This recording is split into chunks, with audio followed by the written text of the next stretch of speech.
इंद्रियस्येन्द्रियस्यार्थे रागद्वेषौ व्यवस्थितौ तयोर्न वशमागच्छेत् तौ ह्यस्य परिपन्थिनौ.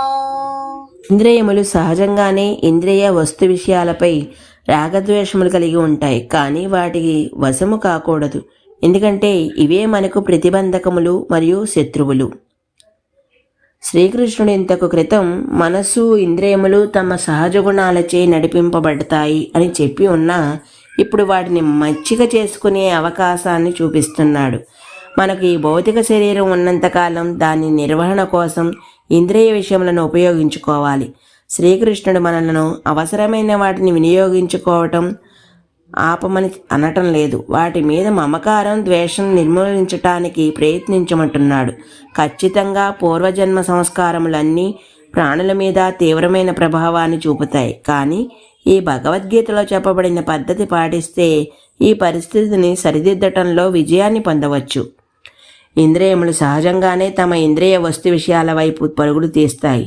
వాటిని పరస్పర సహచర్యం సుఖదుఖములను అనుభూతములు కలుగజేస్తుంది. వాటి పరస్పర సహచర్యం సుఖదుఖ అనుభూతులను కలుగజేస్తుంది.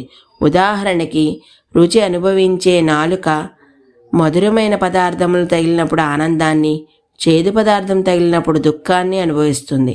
మనస్సు పదే పదే వస్తు విషయముల ద్వారా వచ్చే సుఖ దుఃఖాలను స్మరిస్తూ ఉంటుంది. సుఖాలు కలుగజేసే వాటి మీద చింతన మనసుకి వాటి మీద మమకారం, ఆసక్తి కలుగజేస్తుంది. అదేవిధంగా దుఃఖహేతువుల మీద చింతన, ద్వేషాన్ని కలుగజేస్తుంది. ఈ రాగద్వేషములు రెండింటిలో దేనికి వశము కాకూడదు అని శ్రీకృష్ణుడు అర్జునుడికి ఉపదేశిస్తున్నాడు.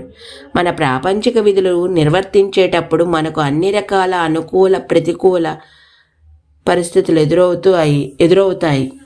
అనుకూల పరిస్థితుల కోసం ప్రాకులాడటం, అదేవిధంగా ప్రతికూల పరిస్థితుల నుండి తప్పించుకోకుండా ఉండటానికి అభ్యాసం చేయాలి. మనో ఇంద్రియముల ఇష్టాయిష్టములకు మనం బానిసలైపోకుండా ఉంటే మనం నిన్ను స్వభావాన్ని అధిగమించినట్టే. కర్తవ్య నిర్వహణలో సుఖదుఖాల పట్ల ఉదాసీనతో, అనాసక్తితో తటస్థంగా ఉన్నప్పుడు మనం ఉన్నతమైన స్వభావంతో పనిచేయడానికి నిజంగా స్వేచ్ఛ పొందుతాము. ఈరోజుకి ఇక్కడితో ఆపుతున్నాను. మిగతాది రేపు చెప్తాను. అంతవరకు ధన్యవాదాలు.